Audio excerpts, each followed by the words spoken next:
ታሪክ በደም የተጻፈባቸው ገጾች አሉት። ከነዚህ ገጾች ሁሉ እጅግ ዘግናኝ የሆነው ስም ጄንጊስ ካን ነው። በ1162 እንደ አውሮፓውያን የዘመን ቀመር ተሙጂን ተብሎ ሲወለድ በእጁ መዳፍ ውስጥ የረጋ ደም ይዞ እንደነበር ይነገራል። ይህ ለወደፊቱ የደም ጥማቱ ምልክት ነበር ይባላል። የጭካኔው ጥበብም ጄንጊስ ካን የሞንጎል ጎሳዎችን ካስተባበረ በኋላ ዓለምን ባስደንጋጭ ጭካኔ ያጥለቅልቋል። ከቻይና እስከ ፋርስ የሆኗ ኢራን፣ ከሩሲያ እስከ አውሮፓ ደጃፎች ድረስ ከተሞችን አመድ አድርጓል። ሰላማዊ ሰዎችን ጨፍጭፏል። አንድ ከተማ ሲወር ሕፃን አዛውንት ሳይል ይጨፈጭፍ ነበርም።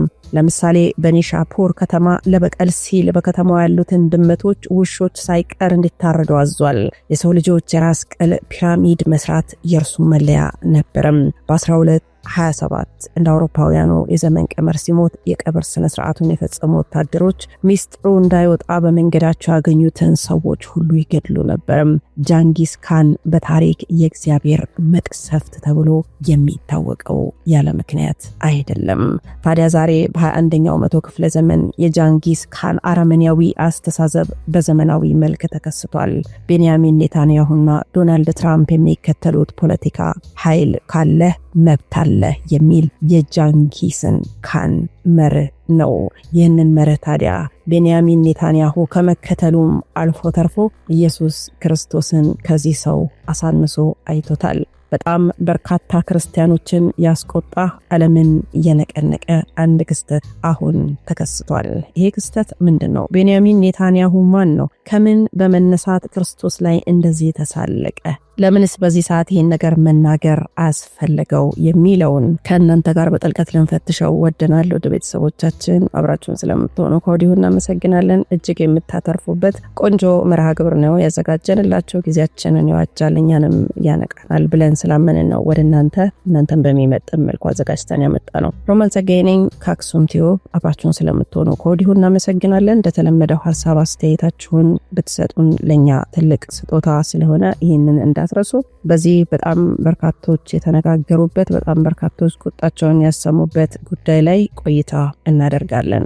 ሰሞናችንን ከፍተኛ የሆነ ከትላንት በስቲያ ጀምሮ አርብ አካባቢ ነው ይህ መረጃ የወጣው። እርግጠኛ የሆነ መረጃ ነው እና በጣም አስደንጋጭ ነው። ለዛም ደግሞ እንግዲህ ቤንያሚን ኔታንያሁ ይቅርታ ወጥቶ ጠይቋል። ይቅርታ የጠየቀበትን ምክንያት ከሱ ከስልጣኑ የተነሳ ቁጣው ስለበረታ አስግቶት ነው እንጂ ለዛ ነገር አው ተሳስቻለሁ የአፍ ወለምታ ነው ብሎ እንዳልወጣ ይታወቃል። ምክንያቱም ስር መሰረቱን አሁን ስለምንፈትሸው መልሱን ታገኙታላችሁ ማለት ነው። በነገራችን ላይ ይሄ አሁን ከላይ የጠቀስኩላችሁን ሰው ነው እንደ ኢየሱስ ክርስቶስ ሳይሆን እንደሱ መሆን ነው የሚያዋጣው ነው ያለው እና ኢየሱስ ክርስቶስ ላይ ሞክ አድርጓል። ኔታንያሁ በንግግራቸው ታሪክን የሚመሩት የሰላም መምህራን እንደ ኢየሱስ ሳይሆኑ እንደ ጄንጊስ ካን ያሉ ኃይለኛና ጦረኛ መሪዎች ናቸው የሚል ይዘት ያለው ንግግር በማድረጉ ነው በጣም በርካታ ቁጣ የተከሰቀሰው። የሰላም ተምሳሌት የሆነውን ስለ ሰው ልጆች ሲል ከሰማያ ሰማያት ወርዶ በቅድስት ድንግል ማርያም ተወልዶ እኛን በደሙ የዋጀነን ክርስቶስን ከዚህ ጨካኝ ወራሪ ጋር ማነጻጸራቸው ነው ከፍተኛ የሆነ ቁጣ የቀሰቀሰው። እርግጥ ነው የማይነካውን ቤንያሚን ኔታንያሁ ነክቷል። የእጁን እንደሚያገኝ ደግሞ እምነታችን ነው። ምንድነው? ከላይ እንዳልኳችሁ ታሪክ በደም የተጻፈባቸው ብዙ ገጾች ያሉት ሰው ነው ይሄ ሰው ማለት ነው። እንግዲህ ይሄንን ሰው ነው አሁን በ21ኛው መቶ ክፍለ ዘመን የጄንጊስ ካን አረመኔያዊ አስተሳሰብን በዘመናዊ መልክ ተከስቶ ቤንያሚን ኔታንያሁና ዶናልድ ትራምፕ የሚከተሉት ፖለቲካ ኃይል ካለ መብት አለ የሚል የጄንጊስ ካን መርህን ይዘው እንግዲህ አንድን አገር ሳይሆን ዓለምን እያመሱ ያሉት፣ ህፃናትን ንጹሃንን እየጨፈጨፉ ያሉት ማለት ነው። በመጀመሪያ ደረጃ ኔታንያሁ ማን ነው የሚለውን ነገር መግለጡ ተገቢ ነው፣ ወደ ጥልቁ ሳንገባ ማለት ነው። ለመሆኑ ኔታንያሁ ማን ነው? የሚያቀነቅነው ምንድነው? ሐሳዊው መሲህ ጋር ያለው ግንኙነትን መፈተሽ ተገቢ ነው። ወደዚህ ወደ ጥልቅ ነገር ከመግባታችን በፊት ማን ነው? ምክንያቱም ሰው ከማንነቱ ነው መጀመር ያለበት ማለት ነው። የጄንጊስ ካንን የሞንጎል ጎሳዎች ዓለምን በአስደንጋጭ ጭካኔ ያጥለቀለቀው ሰው ጋር ያያያዘው ኢየሱስ ክርስቶስን ለስም አጠራሩ ክብር ምስጋና ይግባው። ኢየሱስ ክርስቶስን ከዚህ ሰው ጋር ያመሳሰለው ሰው በመጀመሪያ ደረጃ ቤንያሚን ኔታንያሁ ማን ነው የሚለውን ነገር ማየት ተገቢ ነው ማለት ነው።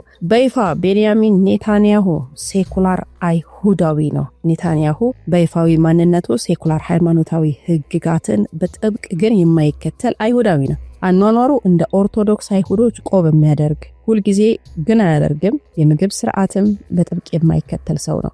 ያደገው የተማረው በአሜሪካ በመሆኑ ልብ በሉ እዚህ ጋር ያደገውና የተማረው በአሜሪካ በመሆኑ አስተሳሰቡ በምዕራባውያን የሊበራል የካፒታሊስት ርዕዮተ ዓለም የተቃኘ ነው። እዚህ ጋር ደግሞ ማሳሰብ የምፈልገው ነገር በነገራችን ላይ እዚህ ዓለም ላይ ያሉ ይሄ ሜዲቴት የሚያደርጉ ሰዎች እንዲሁም ደግሞ ተመራማሪ ነን ልሂቃን ነን ከሚሉ ሰዎች ጋር ነው በነገራችን ላይ ኢየሱስ ክርስቶስን እነ ኔታንያሁ የሚያመሳስሉት። ምክንያቱም የነሱ ኢየሱስ ክርስቶስ ገና የሚመጣ መሲህ ነው እንጂ የተሰቀለው የሞተው ከዛም ደግሞ ከሙታንም ተነስቶ ወደ ሰማይ ያረገው በአባቱም ቀኝ የተቀመጠውን ኢየሱስን እነሱ አያውቁትም። ያንን ነገር መግለጥ በጣም ተገቢ ነው፣ ስለ የትኛው ኢየሱስ እያወሩ እንዳሉ።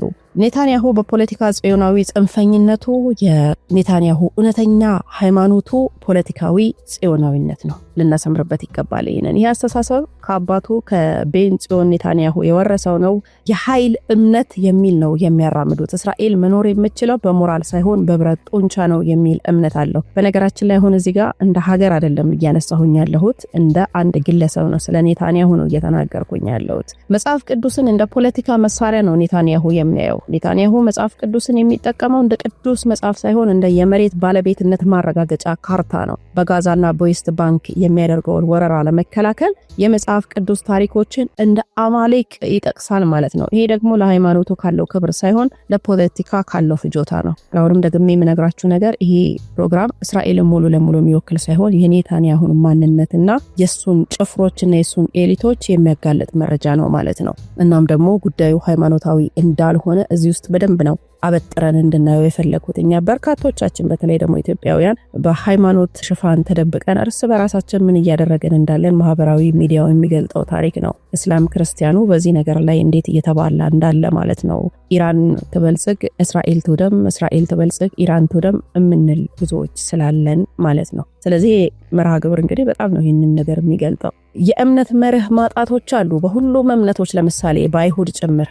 አሁን ሃይማኖት አይደለም የምንለው ማለት ነው። የሃይማኖት ጦርነት አይደለም ይሄ ጦርነት። እና ኔታንያሁ እነ ዶናልድ ትራምፕ ሌሎችም እያደረጉ ያሉት የሃይማኖት ጦርነት አይደለም፣ በሁሉም እምነቶች በአይሁድም ጭምር ማለት ነው። አትግደል የሚለው ትዕዛዝ መሰረታዊ ነው በነገራችን ላይ። ኔታንያሁ ግን ስልጣኑን ለማቆየት ሲል ጦርነትን ምርጫው ማድረጉ በተግባር ከሃይማኖት ሞራል የወጣ እግዚአብሔር የለሽ መሪ መሆኑን ያሳያል። እግዚአብሔር የለሽ መሪ መሆን ማለት እንደ ኔታንያሁ መሆን ማለት ነው። ክርስቶስን መናቁ፣ ኢየሱስ ክርስቶስን መናቁ፣ ከጀንጊስ ካን ጋር ማነጻጸሩ ለየትኛውም ሃይማኖታዊ ቅድስና ግድ የሌለው መሆኑንና እርሱ የሚያመልከው ስልጣንና ኃይልን ብቻ መሆኑን ያረጋግጣል። ትክክለኛ ሰው ቢሆን ኖሮ ማንም ሰው የፈለገውን የማምለክ የማመን ነጻነት አለው። ይሄ ሕገ እግዚአብሔርም ምድራዊ የሆነ ሕግም የሚፈቅደው ነገር ነው። ሌላው ስለ ትራምፕም ማንሳት አለብን። ትራምፕም ሆኑ ኔታንያሁ ሃይማኖትን የሚጠቀሙት የኮንሰርቫቲቭ ደጋፊዎች ለመሳብ ነው። ሁለቱም እረኛ ነን ይላሉ፣ ነገር ግን ተግባራቸው የጃንጊስ ካንን አረመኔያዊነት የጥፋት መንገድ የሚከተሉ ናቸው ማለት ነው። ስለዚህ ኔታንያሁና ዶናልድ ትራምፕ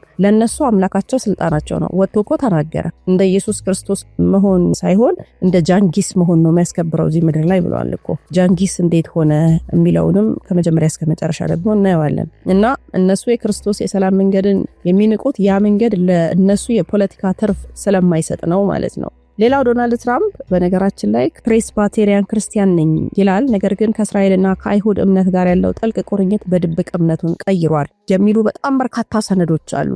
እሱ ኦፊሻላዊ ወጥቶ ባይናገርም ግን ትራምፕ በመረጃና በማስረጃ ያጋለጡት ሰዎች አሉ። የትራምፕ ተወዳጅ ልጅ ለምሳሌ ኢቫንካ ትራምፕ ጃሬድ ኩሽነርን ካገባች በኋላ በይፋ ወደ አይሁድ እምነት ተለውጣለች። እና ምልላችሁ ነው አይሁድ እምነትን መቀበል እንደ ነውር እንደ ኃጢአት ለማየት ሳይሆን በጭምብል ነው የሚንቀሳቀሱት ነው እያልኳቸው ያለሁት። የትራምፕ የልጅ ልጆች ለምሳሌ የሚያድጉት በአይሁድ እምነትና ስርዓት ነው። ትራምፕ አይሁዳዊ አያት ነው። ይሄ ብቻ አይደለም። ትራምፕ እዛ ኢየሩሳሌም ሄዶ የአይሁድ እምነትን ተቀብሏል። ይሄ ትክክለኛ መረጃ ነው። እሱ ግን የሚጫወተው የሚመዛው ካርድ ክርስቲያን ነኝ ብሎ ነው። ከጀርባ ግን የሚያቀነቅነው ሌላ ነገር ነው። ትራምፕ የአሜሪካን ኤምባሲ ወደ ኢየሩሳሌም ማዛወሩ፣ ከተማዋን የእስራኤል ዋና ከተማ አድርጎ እውቅና መስጠቱ በብዙ አይሁድ ረቢዎች ዘንድ እንደ ዘመኑ ቂሮስ እንዲታይ ያደርጎታል ማለት ነው። ኪንግ ቂሮስ አይሁዶች ከባቢሎን ምርኮ ነፃ ያወጣና መቅደሳቸውን የገነባ መሪ ነው በነገራችን ላይ ኪንግ ቂሮስ ማለት ነው። እና ትራምፕ በአይሁድ እምነት ውስጥ ያሉ እጅግ ጥብቅ ሚስጥራዊ የሆኑ ቡድኖችን ይደግፋል። ምናልባትም ስሙን በትክክል ካልጠራሁት አላቅም።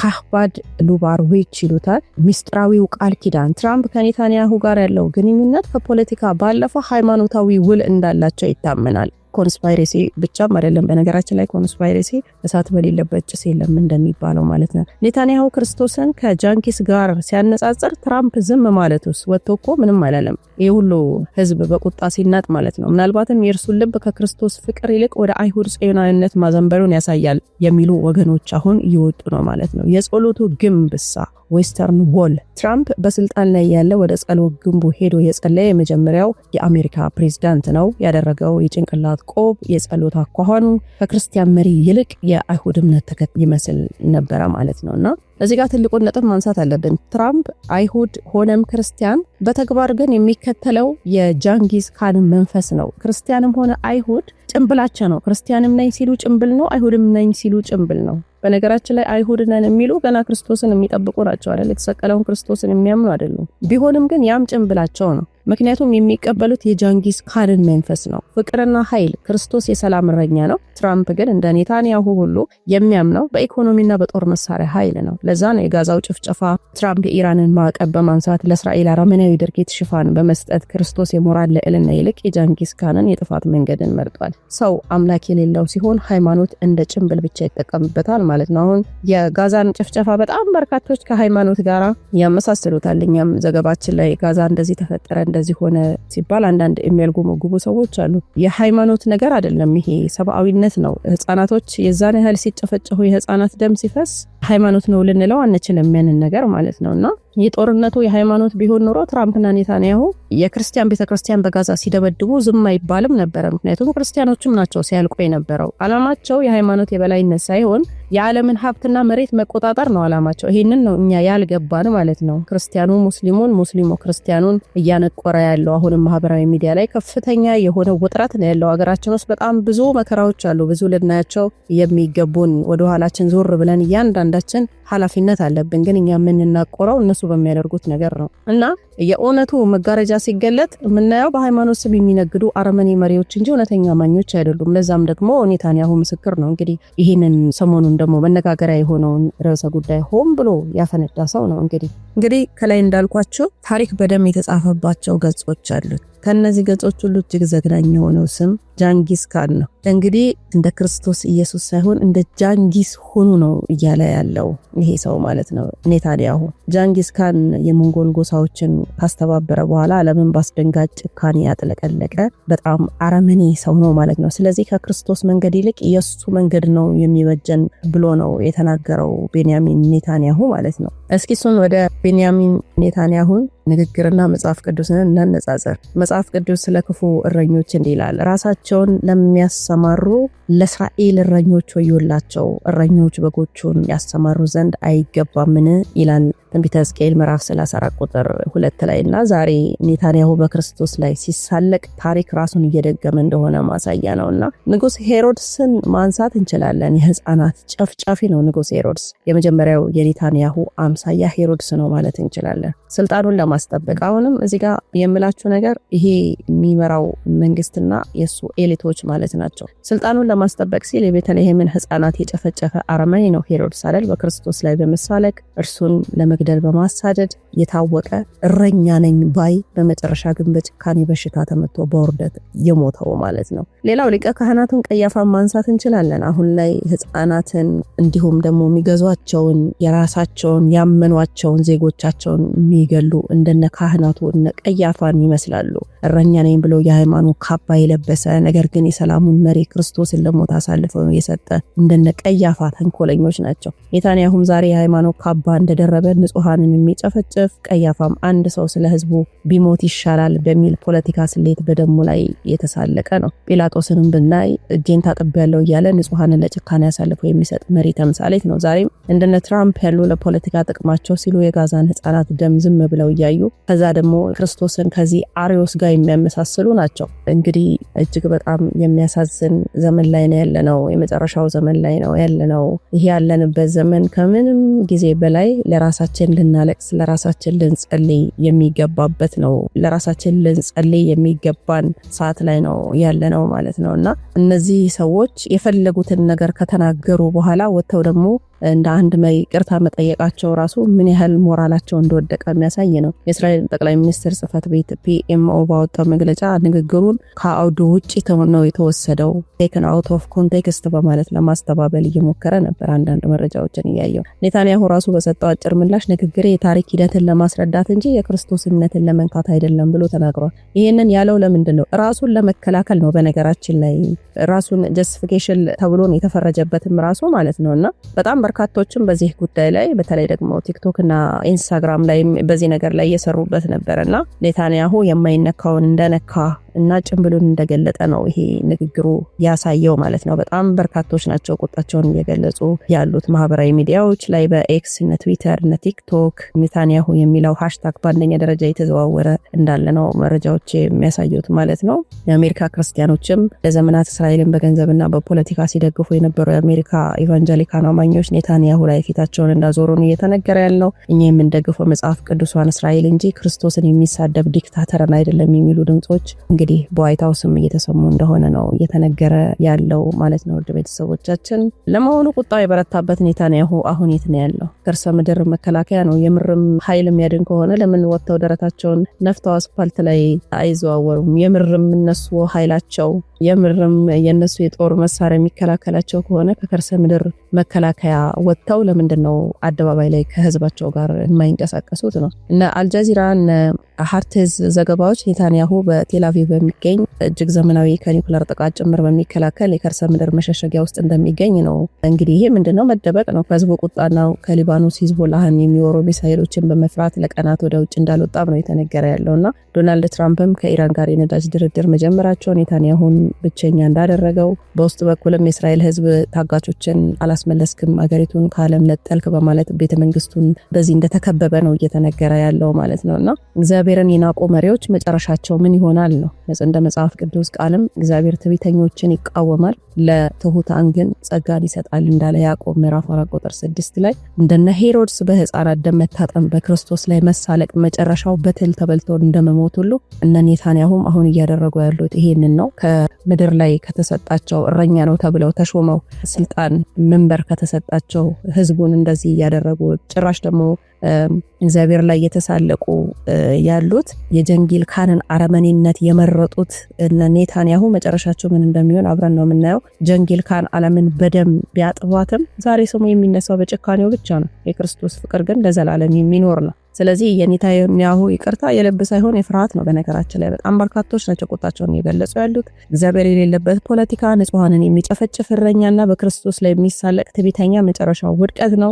ዓለም አሁን ከዚህ አረመኔያዊ ድርጊት ጀርባ ያለውን ጥቁር መጋረጃ ገልጣ እውነቱን እያየች እንደሆነ ማሳያ ነው ማለት ነው። ውድ ቤተሰቦቻችን እናንተ በዚህ ሀሳብ ላይ የተሰማችሁን ሀሳብ አስተያየት ብታጋሩን ደስ ይለናል።